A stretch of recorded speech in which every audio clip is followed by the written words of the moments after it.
Right. Hello. Hello. Hi. We're live. Welcome back. Good to see you. So Yeah. I hear a lot of things have been going on. Oh yeah. A lot's going on. And you wouldn't let me um prep before we started recording, so we're doing it live. So I'm gonna use the first minute or so here to collect my thoughts. 'Cause I Yeah, forgot about this perfect. podcast. I forgot this was even happening. I Yeah, have like a lot of things on my task list. Um, totally. but let me talk through them. So, all right, I'm gonna make an agenda. Let's call here. And what's on my mind? I want to get to an order of priority here, but I'm gonna start typing here. Okay, so um one big thing was this podcast with Matthew and Sun Sugoi. This happened on Monday. This is kind of a pretty big deal. I'll explain later. I have Monday morning Omar blog that I've been doing. This is like the second week of it, and this is a company dev blog. This is where I document uh what I'm doing with the company, which most people haven't even noticed that I've launched, but it's happening.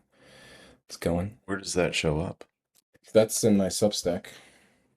'Cause most people are following the It's- Defender Substack and not the Omar one. Yeah. Monday morning See if I Ori can find that. announcements. Um.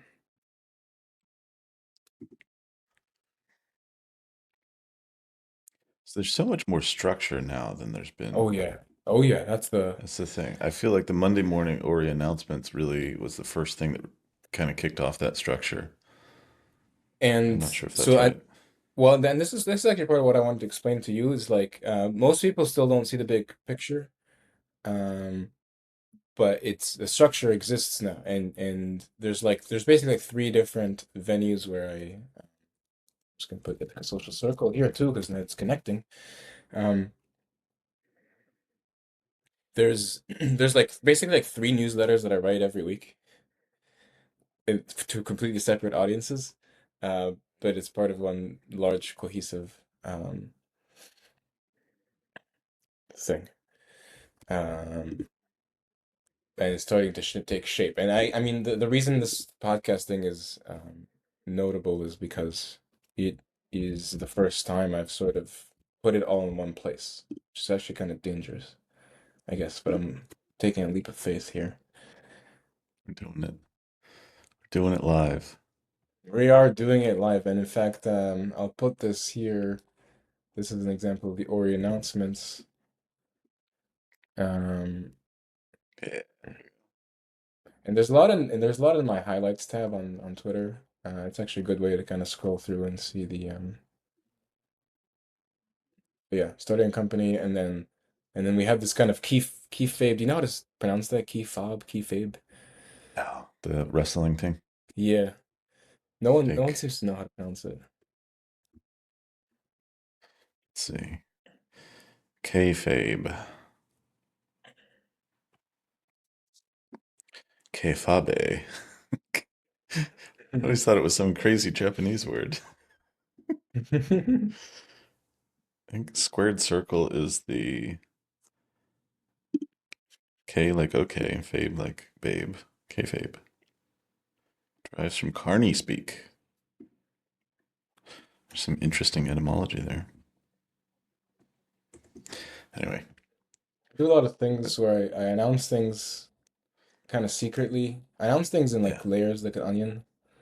yeah, Uh, oops. So I most of this is new to you, isn't it? yeah. Um, yeah, I've seen some of these. Like I saw the blog come through. I've been kind of peeking at the announcements. It's hard to keep track. There's so It's much hard. going There's a lot on. going on. Yep. I follow Ithaca Social Circle on Instagram, but I haven't really seen anything there. I'll just come out to Ithaca at some point and see it for Sure. myself, and the A's and B's will. Yeah. I still haven't figured out which one's A, which one's B. I have no clue. Uh, I've never met anyone who's like didn't tell me the A and the B thing is a bad name.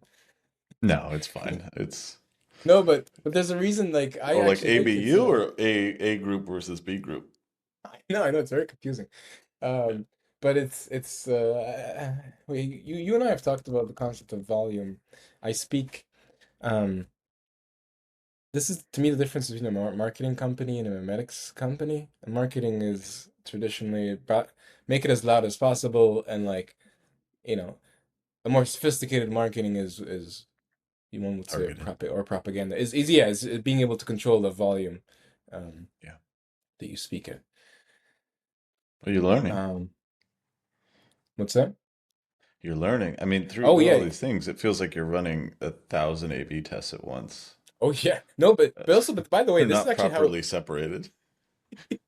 but this is actually how it is. When I worked at a social media company, we had seven Yeah. or we actually had problems between teams. Like you would Yeah. have a control group, and then it would interfere with someone else's control group, and this Yeah. is Yeah. across the company. Now imagine between companies. Yeah, we're all I've operating on the always same thought thing. I saw a video. I'll try to dig it out at some point. I saw a video a long time ago about how you can intelligently run a bunch of tests and minimize your test runs. Like if you have a bunch of things you want to test for, Mm. there's ways that you can sort of do it. That's kind of like binary or whatever. I'll see I if I think can it's find it because it's well, I think I know you're talking. I would actually appreciate that, and because this is what I'm trying to like. You do this inside a company, inside a lab, yeah, and I'm saying we're gonna do this across yeah, companies. That's the uh, yeah. I'll see if I can find it. Cool. okay. So So I think what are you hyped to talk about now? yeah, I think this is the big things. Maybe I'll just put PatCon's perspective teaching, and also waking up Muslim egregore. Um, let me check one last. So, I mean, I think the big headline, I guess, is legibility. Okay, where like this is the three pictures we have on the right here. They're like Omar publishing Monday every Monday, starting the company. Omar appearing in Ori and making this Monday morning announcement that he has taken over from Defender and he's now the CEO. And then the third one down here is giving this talk in a couple weeks um, about my work. And in the audience, I've sort of asked several like professors, some from Cornell, some not from Cornell, and sociology PhD or two to be there too. And I asked them like I want you to give kind of critical public review um, to the talk. Yeah, that's cool. That's actually really exciting. That's a pretty big deal. Yeah, and this is very Yeah, fresh. Like I wrote this yesterday, and it hasn't even been announced like in Ithaca itself yet. yeah. Let me read I'm this. workshopping it. So you deployed AI bots on Reddit. Oh yeah, yeah. This is Right. the gap between those and engineer culture is studying it openly. This is really exciting. Create them Right? query population. So yeah, how much of this do you have mapped out? I'd love to get on a separate call and see what you're planning on Like for doing. the talk. Yeah, like what's the point of this talk? What do you want to accomplish? So this talk is essentially me introducing myself to Ithaca as someone who does social engineering, works in this industry. And so it's meant to be kind of an introductory talk about the work and set the frame for my future work. Because if I get to it, one of the things I want to disclose at the end of this talk is that I've already been running social experiments in the town, and there was a big one that I successfully just ran, and I'm working on writing it up. And this is the Gimme Coffee story, which we can talk about here. Um, and Very I basically exciting. want to set, yeah, I want to set the frame. It's like, guys, if like when you interact with Omar in Ithaca, You're he's doing probably under something. test. Yeah, no, he's doing something suspicious here, and you probably shouldn't like trust this. Like, even if I have a good heart and you believe me, like I like there's something. My words come with an ulterior So, motive. so there's an irony here is that when you're testing in the open, like when you're doing, say, psychological experiments on somebody, you don't want them to know what you're trying to test, right? Because that messes it up. And you're actually saying, well, I want you to know that I'm trying to test you. Won't Because necessarily tell you what it is, but the fact that like you're trying to do informed consent, I think is really important. no, yeah, because my stance is, and I think this is why I get a lot of pushback from the sociology people here, because they're like, well, that Because this is ruins the topic. terrible sociology. Right. It's like you're ruining it. This goes You're against interfering. everything we stand for and know. But I sort of, yeah, I kind of, I want to kind of argue that there is a kind of protocol or Hippocratic oath or something here that we can abide by that is Yeah, necessary. First of all, there's necessary disclosure here. And second of all, um, if I want to do an experiment to test someone for something, uh, yeah, I sh I should tell them it's going to make the experiment harder. It's going to cut off a lot of paths of yeah, experimentation. But if they could just tell me what they could just tell me what the answer is if they know it, and how do we trust them? Well, like, what if they think they know and they don't actually know? And then we together can come up with an experiment to figure it out. That yeah. means so think about like psychological So self-experimentation. you're Like, like the Borg of science. You will be assimilated into being an experimental researcher on yourself. yeah, Like yeah, I think that's a lot stronger of a thing because like you do want people doing distributed research and distributed sort of self-oriented inquiry. So yep, this is kind of like a backdoor yep. into test yourself, baby. Right, right. I love it. And I love it. we even have like we had a So whole are you going to big disclose that you're you're inducting people being sort of doing an end so run around their personal identities and turning them into honestly, the thing this is the funny thing about the disclosure, by the way. Um, you can't do it.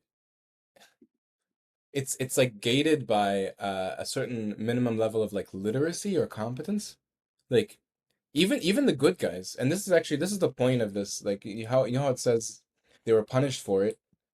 Ah, yeah. fuck. Even they were punished for it, even though they were doing it openly and for science, and like they were following all the things. In fact, these guys got an IRB approval. They went to an ethics board, and ethics board was like, okay, good, Yeah. this is the best. The IRB can't place like protect them from backlash. Yeah. So we follow Um, procedure. We don't give a shit about your yeah. procedures. How dare you? So I'm actually fixing something that like they were trying to fix, and I think I've demonstrated that I have the solution here, and I'm doing it, That and now it's that time to makes me sort of think you're publish it. probing the gap between what's ethical and what's moral. Moral Hmm. being, the sort of fuzzy public perception of what's right to do and wrong to do. And you're like, hey, look, I can stand in that gap and actually lean on the moral side. I invite you in to help define that. I think this is like I think a big part of this is like the self-determination, self-authoring. Hmm. Um, I love it. yeah, like you know, and I say this in the bigger podcast, but like I shouldn't do I'm not I shouldn't be allowed to do social experiments on other cultures and groups unless someone in there can like you can do your experiments on yourself. Someone I can do we as a community can do experiments on ourselves. And if we're doing it across, then we can communicate like people who understand how this works. Um, can and I'm basically arguing for like a cultural ambassador um, sort of model. I actually think if Yeah. I get my way, I think it would be like illegal or at least unethical to study a population without explaining to that population what you learned about them. Weird. So this is a weird thing because actually, like, I'm actually saying I'm doing something weird where I'm saying the private companies, like the social media companies and propaganda, government, etc. We everyone's like, oh, those guys are evil. They're doing it in secret and they're influencing us. Yeah. But I'm actually going even further. I'm saying even the sociology departments. of the world who are doing it openly are not doing it right either, Yeah. because they gain predictive power over populations, but they don't ex explain that to the They're populations. accumulating that predictive power, but they're not sharing it forward. Yes, Yeah, yes, that makes but sense. they're not doing that out of like maliciousness. That's happening just out of in they don't know how to. It's a natural power Right, law, sort of. What do they right, call it? Preferential attachment process. It's like you're inherently accumulating power as you're accumulating knowledge, right. and you can't dump knowledge on a population the same way you can dump money on the Yeah, population. Knowledge yeah, isn't fungible. It has to move through right, sort of osmosis gradients, right, right. Um, so which is and the that's the why real intelligence bottleneck from my tweet. I'm going to pull that up. I don't know if you remember that one. I don't remember if I saw that one. Yeah, you did. I think you retweeted it, Okay. but it was like intelligence is about communicating between minds. Oh yeah, yeah, yeah. The one where because I got excited about the intuition versus um rational.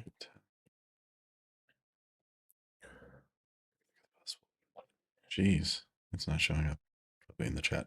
Anyway, yeah, so I think it's really useful uh, to go in this direction. I'm excited to see what happens when it reaches a certain Yeah, and I'll amount of tell you scale. like last time I was here, kind of like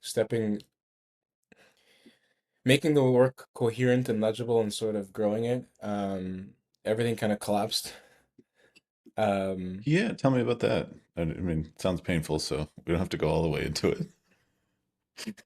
um, What happened? I think that let me just say, I think we're ready now, is my claim, and I'm trying again.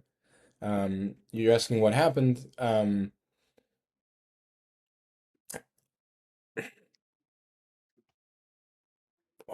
There's a lot of different ways I can explain that, but I mean, one way is to think of it as, let's say you start, okay, here's a simple one.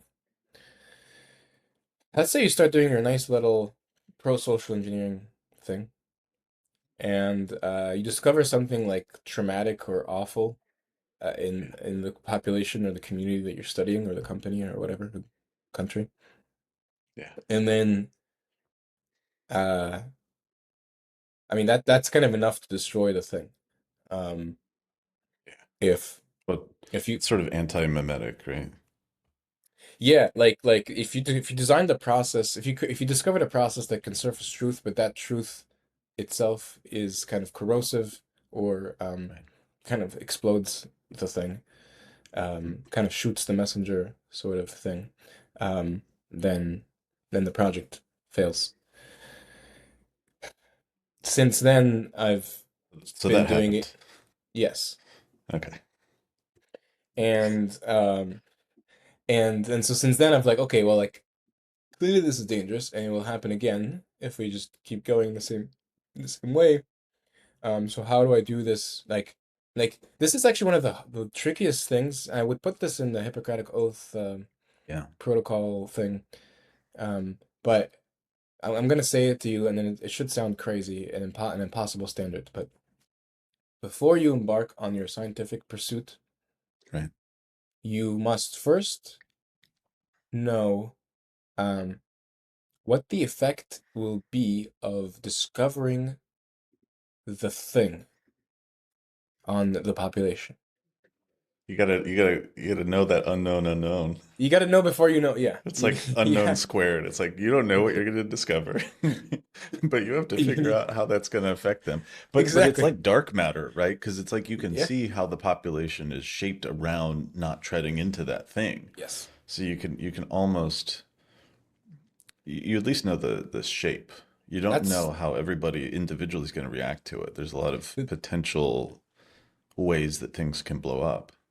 and I so I've I've known a lot of people with trauma. I think everybody has some degree, and like most of us find really good ways of like having a coping strategy that keeps it stable, right? And the question of like how do you dissolve that coping strategy and kind of release that trauma? There's there's ways that are incredibly destructive. It's like nuclear explosion. And then there's ways that are like, well, we'll bury it underground and wait a couple thousand centuries. And then there's ways where you're suiting up and you're trying to make sure that you're not going to get exposed or there's going to be any uh, radiation backlash, whatever. And so like I think that goes along with what you're saying. It's like you do have It- to understand yes. the the potential damage that could be caused, and then guide your inquiry is a way of like I staircase, stepping down into that and bringing the people with you. this is essentially it. So it's like before I yeah yeah, and then again just to say it again because it sounds crazy, but this is the method. Before you begin asking any questions, you have to have already known what is the probable most likely answer. What are the answers that if discovered would be really bad? And Hmm. even if that were the case, how do you stay? Yes, I like this what you said about staircase. How do you approach it? Um, because there's an inevitability. Like you can't change what's true, right? Hmm. But you can change.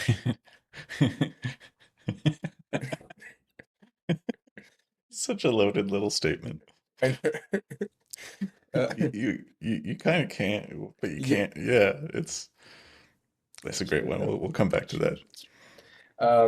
But you can staircase. You can kind of approach it in a deliberate manner that kind of Yeah. has minimal debris. Hmm. Um, I wrote down. I don't know if we this is a big pointer in my formative kind of story. Did we talk about the first peace treaty in history? I use it a lot as a metaphor. Some other No, guy. I don't know. I don't really care. I, I know it's Egypt and some other kingdom, um, but the short version is Was it they had this Moses? peace. I don't know. I don't think so. No, no. Basically, each side told their people, "We won." The other guys have conceded that they suck and that they love us. The Trump strategy. And neither could speak each other's languages, and so it's fun. But the nice thing is that it worked. It Yeah. worked in the sense that now these two people were like, "Oh, I'm willing to coexist with these other guys."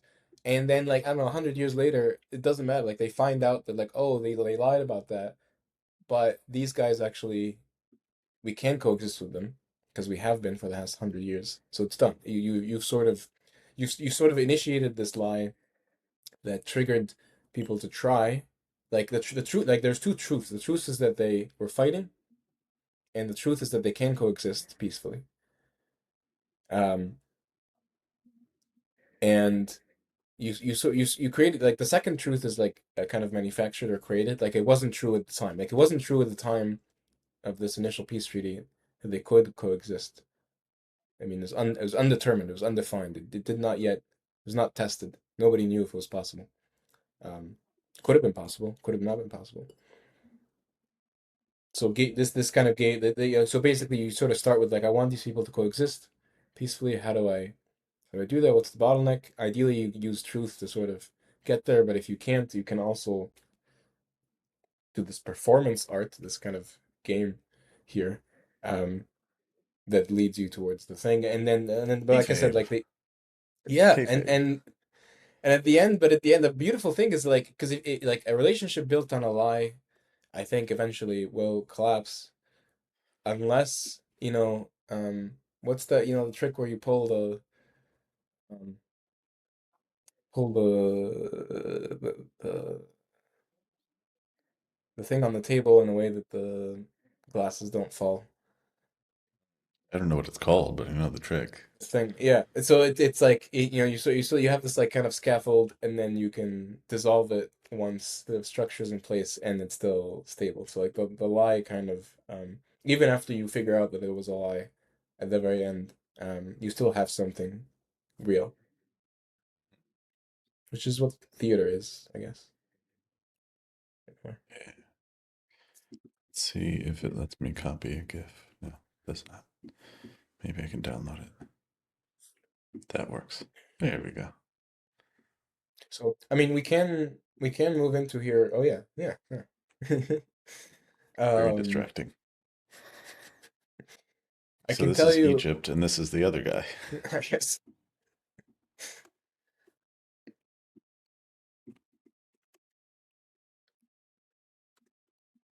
I don't know if I'll have time in this talk to explain this, but I eventually want to. This is what I was supposed to do today, like write up this gimme coffee story. This is a experiment I did in Ithaca as kind of a. I mean, it's the widest social experiment I've done. It's a thing I regularly do on the internet, but I've never done it in real life. And if I've done it in real life, I've done it in like my friend group. So this is the first time I did it in a way that was like public in the town, um, Yeah. and Can you extended tell me beyond what my it friend group. is? Yeah. It starts with I have a little. Maybe I'm gonna find a little image here, but in the meantime, it starts with a coffee shop that has a sign. Oh, it has a back door that's locked. So they help to have some visual here. Internet's a bit slow. Here, we gotta invest in a new laptop for you. I think your laptop's a bit slow. I think I just have a million tabs. Billion with a B. Uh,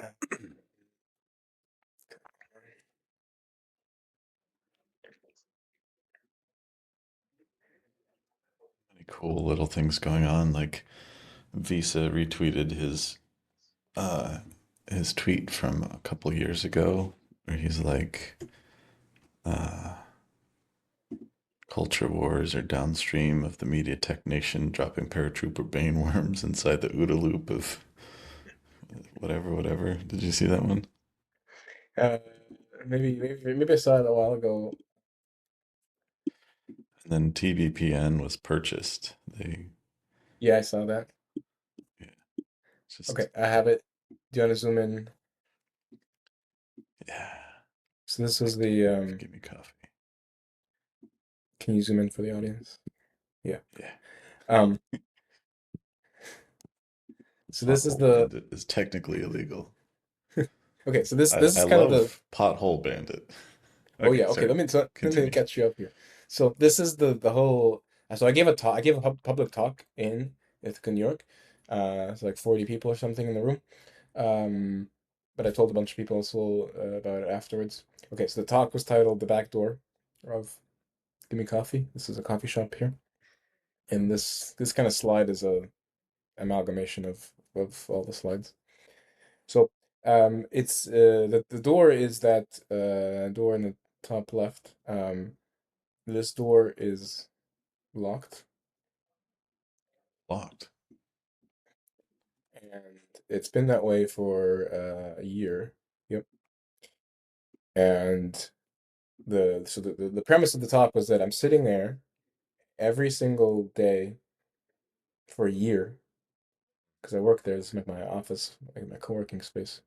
I watched like at least two or three people attempt to exit through that door or enter, and they first like push from one side of the door, and then Yep. they like confused that it's locked, and then like maybe I'm pushing in the wrong side, so then they shift to pushing on the other side of the door, and it's still locked, and they look even more confused, and they like look around, and I look away because they look cool, embarrassed, and then they walk over to the other door to get out.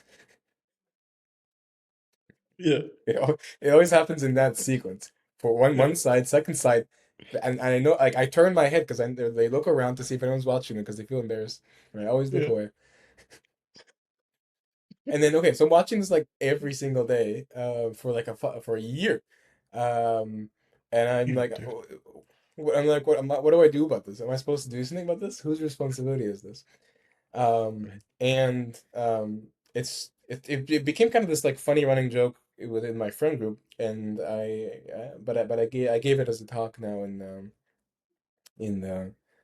in public, because I was asking, okay, so for you, for our online audience here, I want to connect this to what I say about why not .com. So if you're just joining us, um, I have a short paragraph that I'm going to paste in here that describes kind of a pretty critical um, piece of the Defender social engineering project. Do you mind if I explain it, or do you want to? Please go So ahead. why not.com is imagine that it exists as a product. Imagine it's this website where you go and you say whatever problem you see in society, you're like, why can't we fix it this way? Why can't we just do this? It could be something as dumb as why can't we just print money to feed these poor people? Or why can't we just fix the potholes on the street? I have the tools, I can do it. Um, and the idea is the system gives you one of three resolutions. You learn that your solution sucks. It doesn't work. And then you're like, okay, now I feel better. Now I know that it's not that simple. Or you learn that it's a good idea and we're working on it. Some people are working on it. Okay, good. So now you can follow up and like see how's it going. Okay. Or if you can help. And the third option is the kind of winner here is it's a good idea and nobody's done it yet. Maybe you will be the first, maybe someone else will. Um, so okay, so back up here. Um, this was me kind of testing this, playing this game. I see a problem. There seems to be a simple solution. What can I do? Can I ask this question? And by asking this question, trigger trigger its resolution.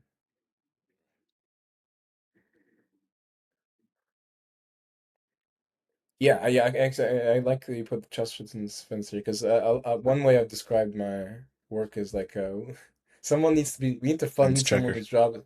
Yeah, yeah. Poke the fence and see what happens. Does this one is it still needed or I no? hope, God, I sure hope this fence isn't a bear. Um, I also like this visual. This is not you. the what? This Oh, is this some people. yeah. Just, just kind of ram through it. Um, Yeah. that's one way to find out. Like if that guy, then I actually like to find communities that are tearing down all the fences because they give us kind of empirical proof of what happens when you do tear them down. Um, it just might take a long time for that to happen. Um, okay, so does it? I just want to make clear what the experiment here is or what the motivation here is. You Makes see a sense. problem, you see a problem, and I don't like. My goal was not to fix this problem. Mm, My goal was to test the system, this whynot.com game in Ithaca, and to see what happens. Because to me, any of the three answers would have been satisfactory as long as I right. knew that they were right. Um, so what happened was that it actually worked exactly as I hoped. So I triggered the question with this public talk and these slides, and it triggered sort of this computation across town for what the answer might be. Um, a lot of people kind of put it in the first category, the last category where they were like, because they asked me like, have you talked to anyone at the coffee shop? You're out here Right. giving this big public talk about this little door. Yeah. Have you tried talking to That's them? hilarious. Yeah, like I was actually good, like, because they called me out on stage. Um, Yeah. they're like, oh my, what the, like, because also I'm like kind of making the coffee shop look bad because I'm like, all these guys that have this problem, and they're like, well, Yeah. have you talked to them? And I was like, no, I'm like shy. I don't know who to Yeah. talk to. I don't know. I've never done this before. So Yeah. I kind of, Yeah. and I think it was very vulnerable. I'm the talk guy. I don't confront Yeah, people. I don't do That's things. Yeah. somebody else's job. So and by the way, because like this is also kind of risky because this is like a an unskillful version of this would be like gossip, like, and actually someone else called me out on this like privately afterwards. They were like, they were like, if you're actually trying to fix things, you should go, disclose it to the person. What you did was kind of the equivalent of like going on Twitter and like Yeah. blasting a company Yeah. for a flaw. It's not as Um, bad, but yeah. well, and I was like, I'm aware of that actually, and I'm actually doing this. I'm designing. I'm I'm fostering a culture here where I can ask a question that may be embarrassing for someone, but in good faith. This is the Right, right. most important part. This is actually, well, not even internet argument is a big thing about that. It's about conflict resolution in public and about saying, why is that guy doing this thing that seems bad without sort of punishing the person? Yeah. Because we're just trying to help. We're just trying to figure it out. So that You should be I allowed to successfully, ask questions. yeah, I pulled that off. So here's the beautiful part. That I actually think it would have been better, it would have been worse if I talked to them first. Um, because I kind of drew the criticism on me personally as a moral failing for being like too shy or whatever to approach them Sure. as opposed to the coffee shop. Um, okay, now here's where it gets really interesting because over the next few days, actually, like someone later that night um, approaches me, and someone the next morning texts me to say the following: to say they loved my talk and they noticed the same thing a year ago and they reported it to the coffee Hmm, shop. And amazing. the coffee shop took Signaling. no action. And the Your coffee shop signaling took no, worked. and they were upset. This is the beautiful part. They were like, I reported them. These guys don't care. They don't give a shit. I reported the problem and they took no action. They said they Yeah. understood or whatever, and they took no action. So and they despaired. This was the thing. Yeah. Um, And here's the beautiful part, because here, like to me, the resolution hasn't happened yet. To me, this is not a acceptable answer to the whynot.com system because how do you know? Like we here play the epistemology game here. Like, how do you know? Um, like in their case, basically, it was the answer was like the corporation is malicious, in that they heard, they understood, but they chose not to for no good reason. Um, Yeah. and I Painful. and yeah, and but I was like. That's not the gimme I know. That's not the coffee Mm. like Yeah. the coffee. Yeah, the coffee shop that I would You know was like it was inconsistent. So there's something must looking have not off used here. the right shibboleths or something. Yeah, yeah. I was like, there's something off here. Like, did you tell the right person, or like, what? Or like, I don't know. Like, I don't know. There's got to be a reason why they said no. If they did say no. Um.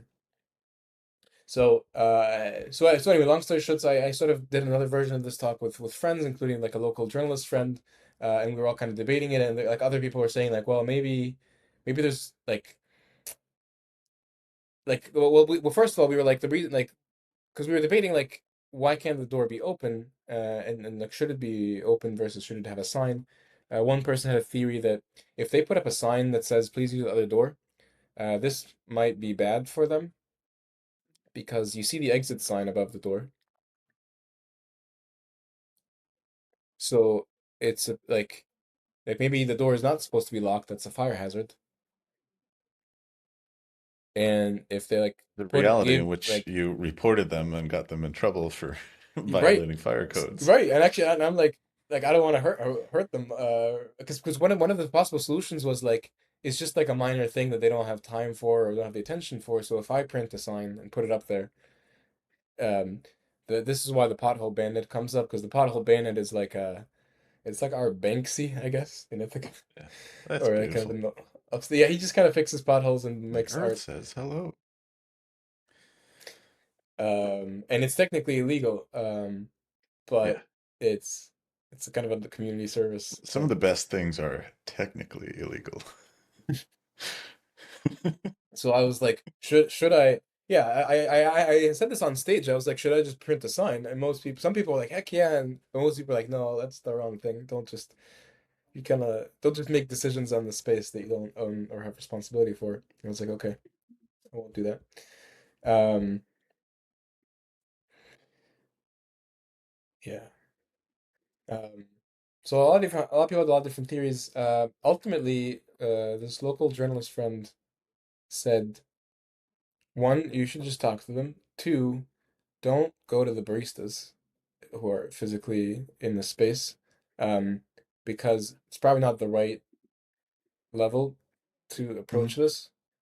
They're busy. They have people waiting in line. They have a million things on their mind. They're taking care of their whole, space back there. But this is more of a structural thing about the stuff. You should probably talk to a manager if you can find one, or email them. Um, so I did that. Um, and let's see if I can find.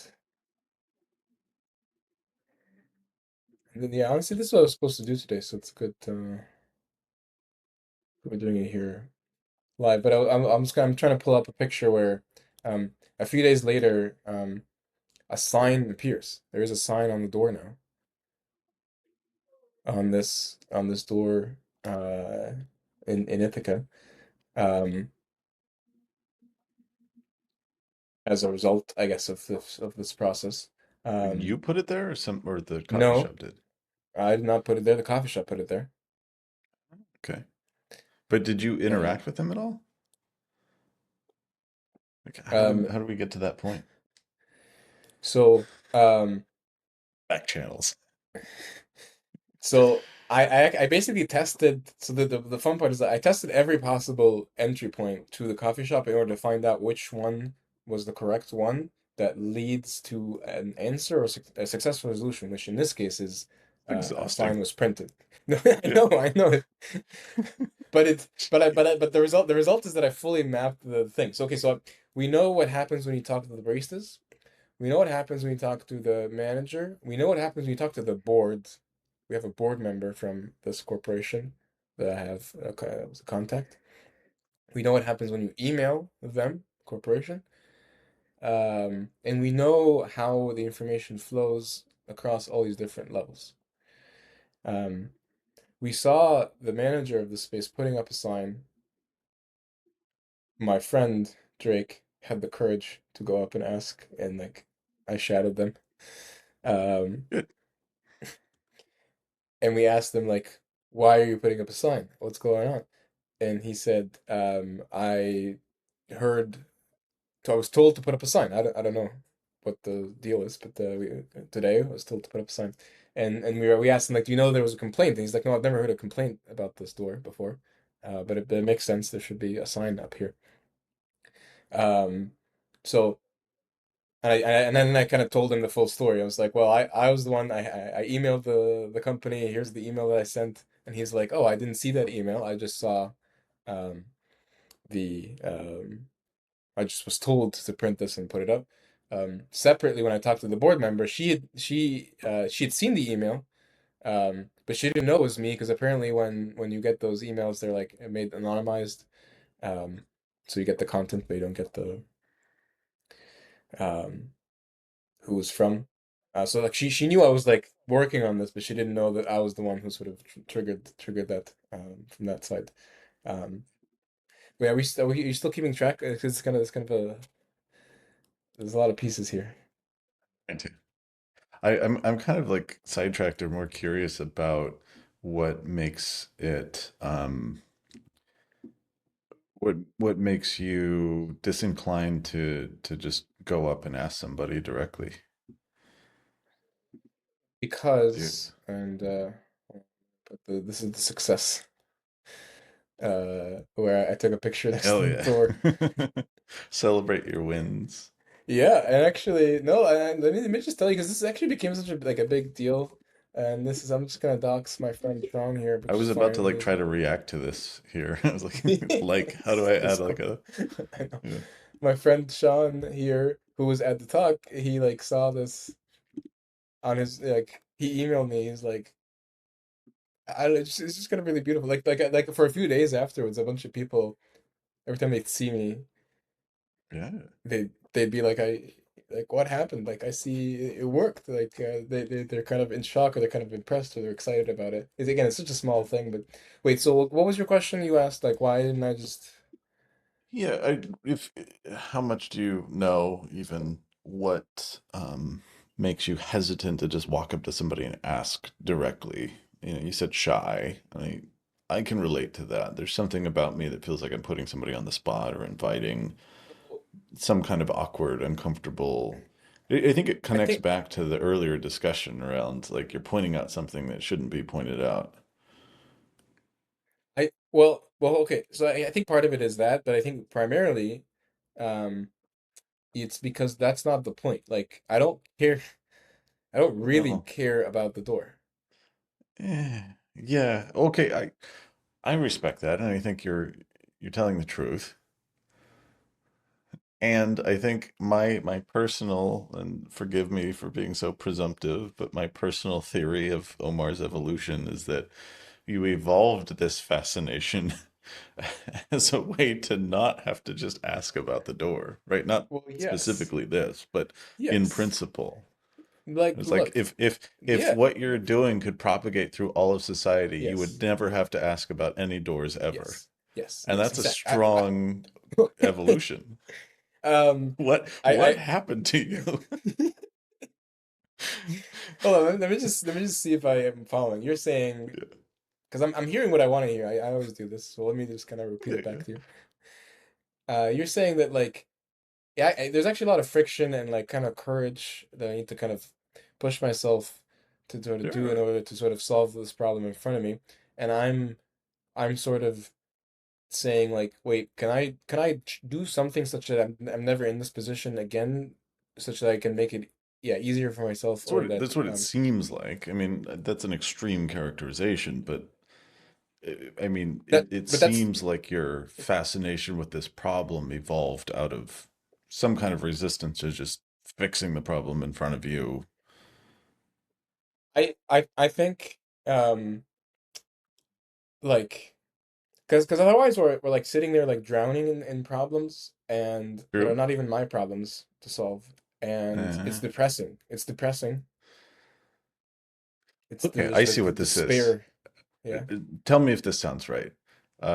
That the magic phrase is not even my problems. So you have Um, I'm just like mentally visualizing. This is a terrible thing to do because it's probably not true, but it's like I'm mentally visualizing young Omar like Hmm. surrounded by things that bothers him, and the Hmm. second he asks like, "Hey, mom or dad or Yeah. teacher or whoever, can we not do this?" It's like, "Shut Yep. up! This is the way we always done it." Blah blah blah. You're like, "Okay, fuck, I can't ask," and so it evolves up from there. It's like. I need to get these fuckers to do things differently, and I can't do it by just asking. So I have to reprogram society. And in some Selfie. regards, if that's the thought, like I think that's true. Like asking Um, them to fix the door doesn't fix every door in the world, right? And there I might be I some th little Omars trying to get out the back door right. somewhere. No, I think this is it. Because afterwards I'm talking to the manager and he's like, yeah, it makes sense. There should be a sign there, and he was kind of telling me that like Yeah. there's a lot of different like I don't actually remember how this came about, but he was saying that like we're kind of making it up as we go. We're not sure like Yeah. how the real way to run the Just as our space, and parents were. yeah, and we were talking about like different like there's different branches of this coffee shop and how like they all even between them Mm. they don't often necessarily like share solutions because like everyone's just trying to fix again what's in front of them. Just as our Um, parents' generation was. um, so I think this is it because I mean you can see the same patterns in my like job. Mm. I had a real job before Yeah. It whatever was a long this time is. ago. And I ran into problems in that job, and I was Yeah. depressed about them because I didn't Yeah. know what to do about them. It's literally the same thing. This Yeah. door means the world to me This because door is my whole world, man. this Don't you door is worry. my life now. Actually, everyone's like, "Won't shut up about this stupid door." Fucking But locked it's the doors same thing. Like, everywhere.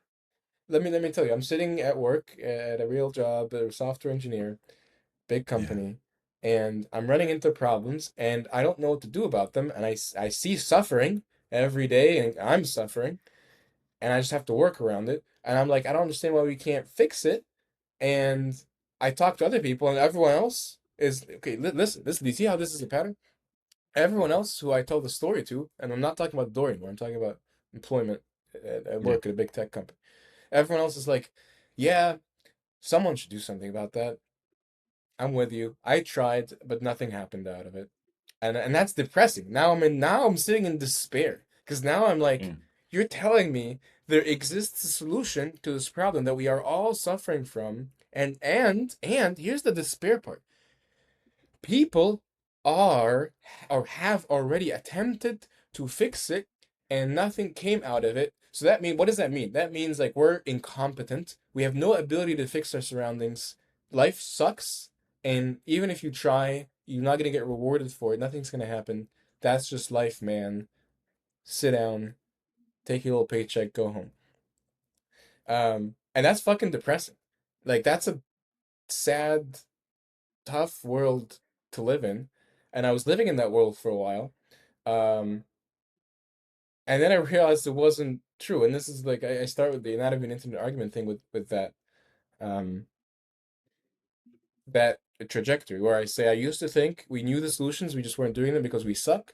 And then I realized once I actually figured out how the world works that that's not true. That actually either we know the solution and we can just do it, and it just requires some competence to do it, or the solution you think you have is not a real solution, and you're just stuck thinking it is. Yeah. Can I tell you? Like I told the story again. I've been telling the story all over town. I told the story at my friend Yeah. Dane, the bread maker. And I was telling the story, and like he had a bunch of customers, and people I guess forgot about the bread for a little bit because we had like six, seven people. And I was telling the story, and everyone's engaged. And I'm telling the story, and I'm telling the ending, and I'm saying about how the manager at Gimme, they once they heard about the problem, they fixed it, and he said, I told him, he said, I've never heard anyone complain about that door before, and a man, an old man in the back, was like, I mean, I'm making it more dramatic, but I think it was actually that dramatic because he felt very strongly about it. The man interrupted me, my story, to say, they're lying. They're Lying. The lying person who about that. said I've never heard it? The Who's so the guy so the guy in the bread in the bakery, yeah.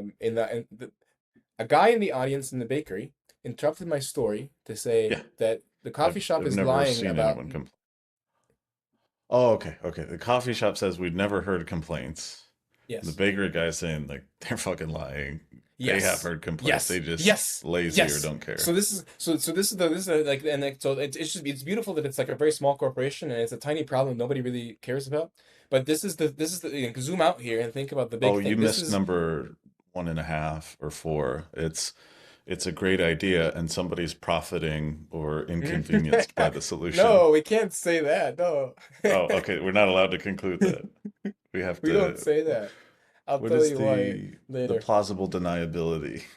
Uh, I mean, you're that triggers describing the immune response. blood on the Yeah, there we clock go. tower Yeah. here, which we can get into in a second. Because that is yeah, that is Number option 4. 4. But this is it. I'm sitting there and I'm telling this like beautiful story of a wholesome resolution by a corporation that was told about a problem and they fixed it. The thing is that they fixed it. They did the good thing. But they're now Yeah. being punished. Now they're being like slandered. Aligned. This is Yeah, a yeah. libel here. This man says, "Do not trust the corporation. They are lying to you." Right. They were Sort of told, punishing them for doing the right thing. and he's a witness. This is the thing. He's not lying either. He is telling me I know they're lying. How do you know they're lying, sir? I just love like I really want to like make it a little comic out of it because I'm like I paused the Yeah. story and I told everyone like hold up everybody. You sir, come forward. What do you mean? What are you talking about? Why are you slandering the Yeah. coffee shop All this way? What right. do you know? Tell us. Step up to the witness stand. Exactly. Yeah. And I was like, sir, come on up. Tell us. What do you know? What is your The story? court And he of public says, opinion. yeah, this is it. Okay, but you see where this is going. The next time there's a Yeah. big scandal in town, I'm gonna do this. We're gonna be like, let's figure it out, You guys. you could sort of look at Um, it as like we see lawyers as people who are like supposed to spin and twist the truth, but you see it as like lawyers are midwives for the truth. They're like yes, trying to shepherd it into the courtroom yes. through a lot of In fact, confusing and sometimes incorrect, incorrectly interpreted I evidence. think assigning a lawyer to a guilty person helps you find truth, doesn't distort it. Like I think in the same way people think Yeah, yeah, yeah. marketing is lying, and I'm like bad marketing is lying. Good marketing is convinces you of Yeah. the good thing. Yeah. Um, Same thing with the lawyer. A bad lawyer twists the truth. A good lawyer, even for the guilty party, surfaces the truth. Yeah. So, I mean, the conclusion from that guy is, yeah, he's so convinced that they are malicious. And why is that? It's because he reported it to them and nothing changed. And my sort of conclusion here is like now I like okay, what have I learned? Like fixing the door is incidental. What have I learned? I've learned that if you tell the baristas things, it doesn't filter up to the managers. Yeah. I've learned that what the corporation discusses when you email them doesn't filter fully down to the people in the store. Decisions are made in the corporation, and then they just get a conclusion down at the barista and manager level. So I've actually That's mapped. part of your vocation, right? Is mapping those flow Yes, berries. What would you call yeah, them? no, I basically X-rayed them. I Yeah. X-rayed them, and this is actually a very invasive thing to do. Like if I did this, by the way, I have done this in other companies, um, Mhm. on the internet, and if they're medically aware, they get really mad because this is like corporate espionage. They're like, who the fuck are you? How did you get in? Why are you talking St to our people? Yeah. Yeah, yeah, they're actually they panic and they should panic and because I'm actually I'm gaining information about them that I can use. Okay, what do people who can do this do? There's a whole industry here, and this is what I was trying to paint with the Omar Substacks. There's a whole industry that does this.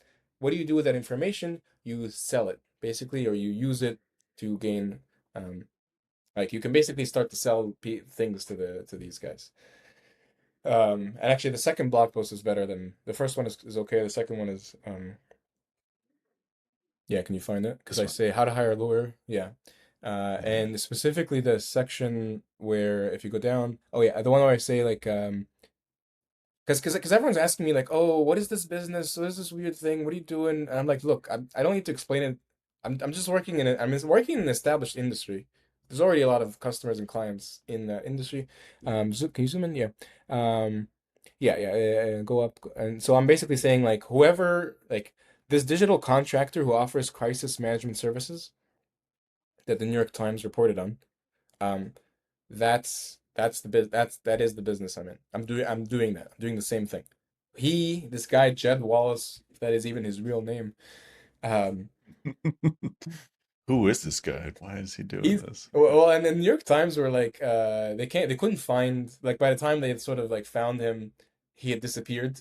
All traces from LinkedIn or whatever had disappeared. Yeah. So there was no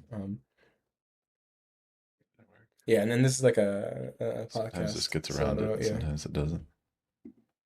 Can I scroll? sure.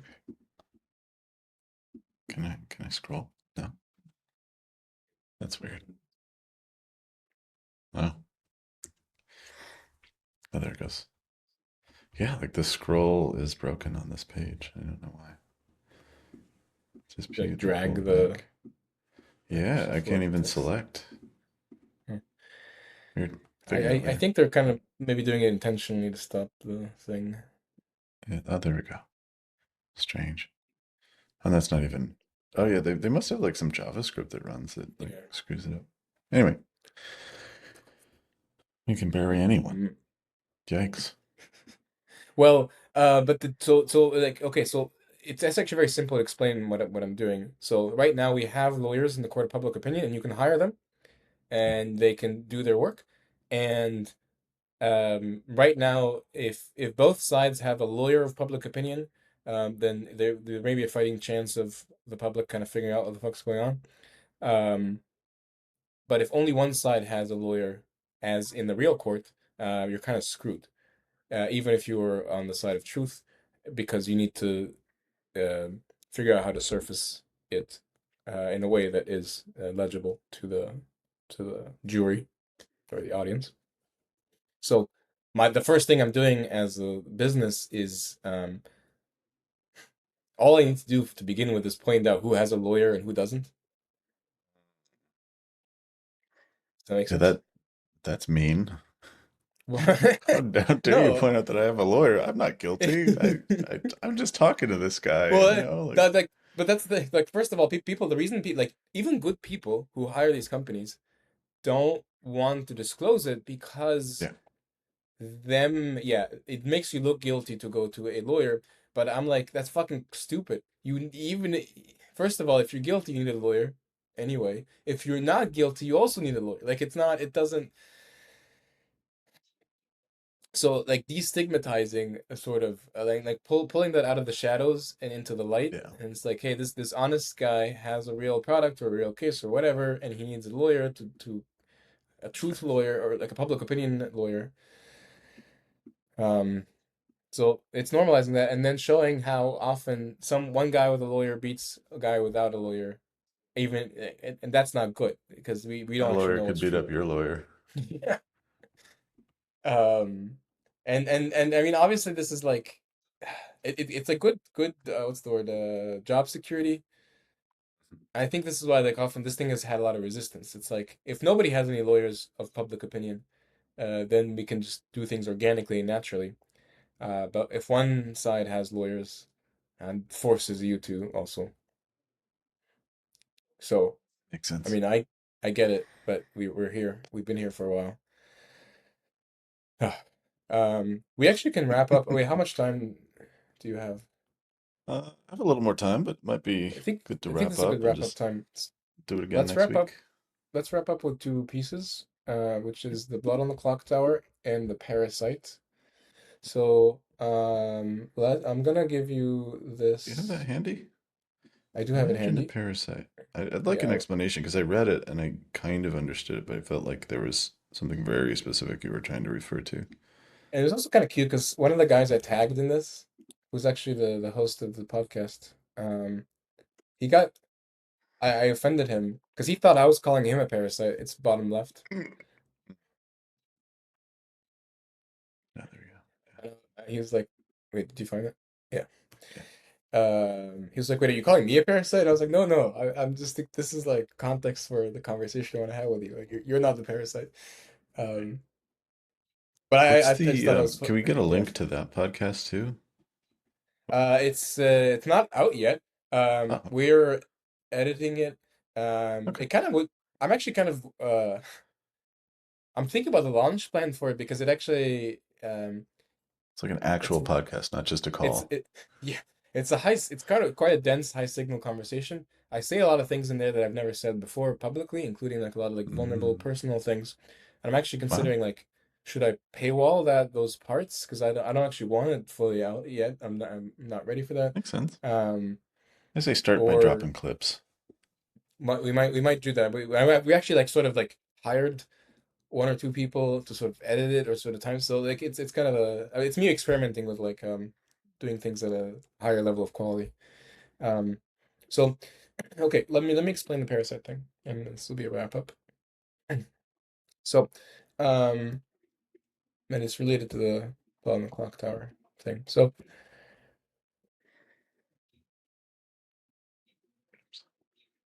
okay, what I'm saying here is you're refreshing. Okay, what I'm saying here is imagine a landscape where you have entities that some of them you trust, some of them you don't, some of them do good things, some of them do bad things, and you're trying to figure out like who do you work with, who do you cooperate with, and so on. So I'm describing a dynamic here, and I want it's like a puzzle. Okay, I'm basically describing a world and a dynamic and asking you if such a thing existed, how would you know, and how would you get out of it? Yeah. Okay. It's like waking up from the Matrix. Yeah. Yeah. Yeah. Um, and this and the particular interesting thing here is that basically the good guys who want to help you are going to cause you pain. No way around that. Yeah, I remember that scene when he Um, pulls the the tube out of his throat and gets ejected from his little pod. yeah. Well, but even the part, and I don't know, I actually want to watch The Matrix again to now that I've woken up. The last time I watched it was a small child. Um, but the extra piece here is because what's the answer? You might think I used to think the answer is simple. Oh, just go. have high tolerance for the pain. Accept the pain because that's the path to truth. Like when you give me the red pill and the blue pill, the truth or like the false delusion, the nice fantasy, it seems easy. The right choice is easy, right? Just pick the truth, even if it's painful. And that's what the rationalists are. I always pick truth. Uh, but I never there's a have. problem. There's a problem with making this decision based on which one is painful. You're like, this one's painful, so it must be the true one, so I'm gonna go with that. The Wrong. problem is you now there's a third option here where it's like it's painful and it's still a lie. Like you're Yeah. still being robbed and stabbed. Like you either be robbed and like made to feel delusionally good, or you're robbed and stabbed, or you're just stabbed, but that's because it's a necessary consequence of healing. Um, so you're stuck until you figure out when is this guy stabbing me because he's helping me, and when is he stabbing me because he's pulling the parasite off of me. Oh, wait. So robbed and stabbed versus just stabbed? Yeah, yeah. But because yeah, let me think about it. Yeah, robbed was stabbed. It's just that versus and the third option is you don't feel any pain but you're robbed.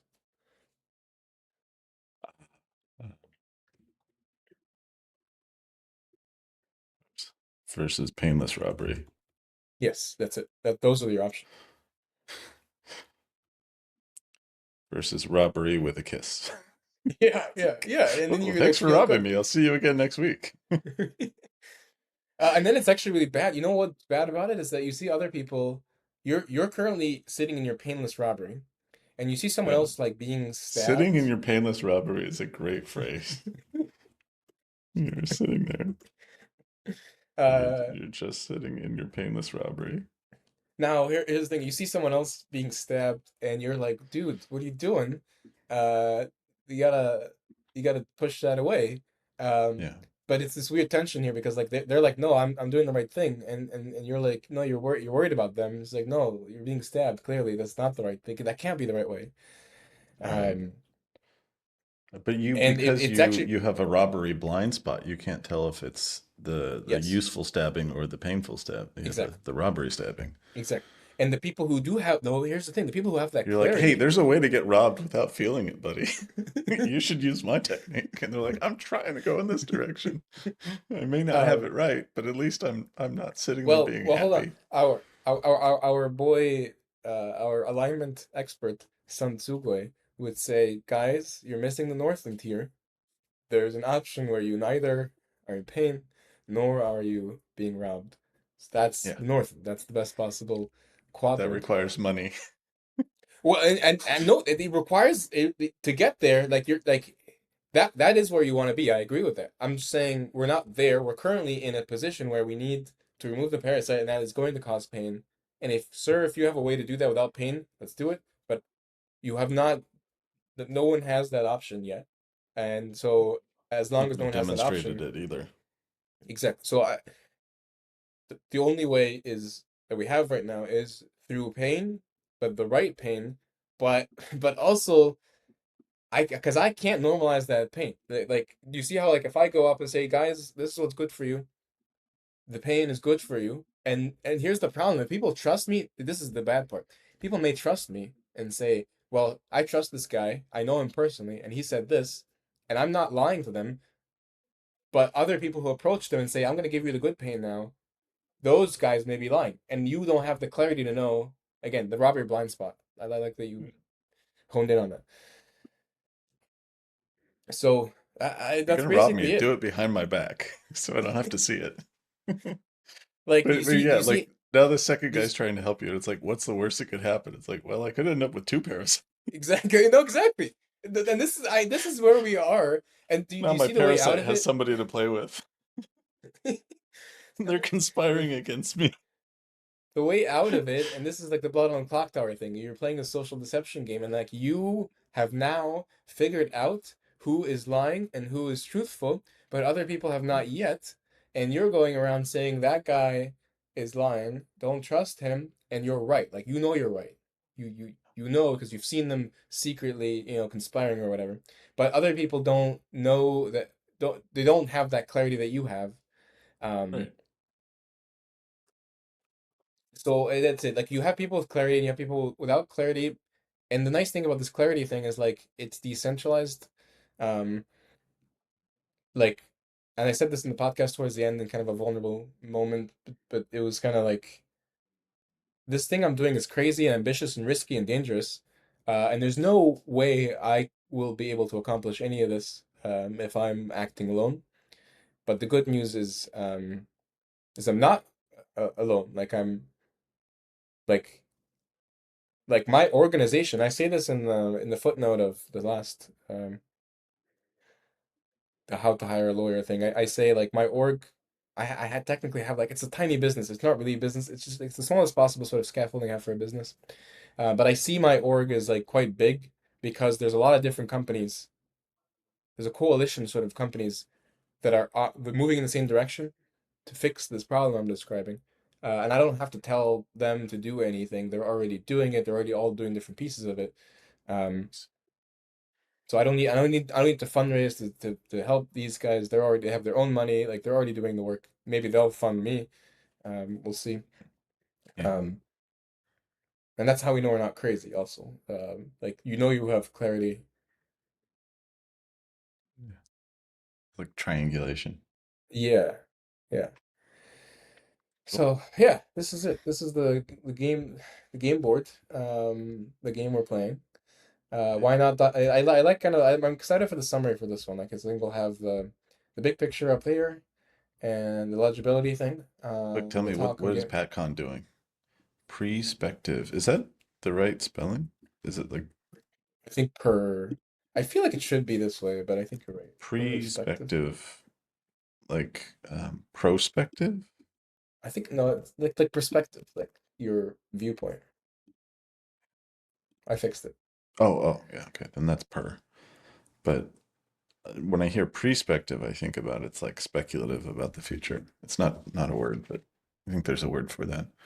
I'll just put it here if people want to take it because it's a Yeah. very cool project I want to fund. Yeah. There it is. Perspective DJing. Is that the project that he applied to Mozilla for? Yeah, Nice. just put it here. Um, Okay, cool. something I've been wanting. I built. I mean, this is the thing we wanted to build for our talk in SF, Yeah. where like you're giving a talk Holy and then people are sort of reacting. Yeah, mobile man. mode, He remote mode. I was just talking about ambient computing. This isn't quite you that, but oh my God. I he and love this guy.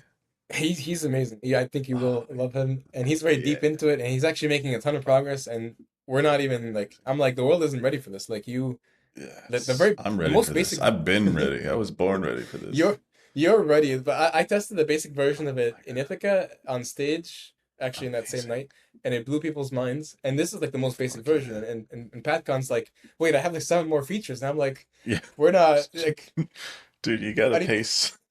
yeah, yeah. And I'm like I'm like trying to keep the audience up and like he's racing ahead and I really want to work on this project with him or fund it or something. So There's valence towards um, call. Oh yeah. Oh my gosh. Okay, okay. We'll have to dig into that next time. Oh my goodness. I know what I'm maybe doing we'll after bring him this. on. Like I kind of want to Yeah, do I would that. I love miss to. doing it. Yeah. So Mobile mode, valence cal. Oh, oh, all right, all right. I think oh. it's good. Let's close up All here. right, cool. Um, thank you for the space. I'm looking forward to the summary that we have on the Yeah, Substack, and I'll send that out. This is a good big picture today. cool. Sounds good. Have a great weekend. I'll see you soon. Thank you. All right. Bye. Cheers. Bye.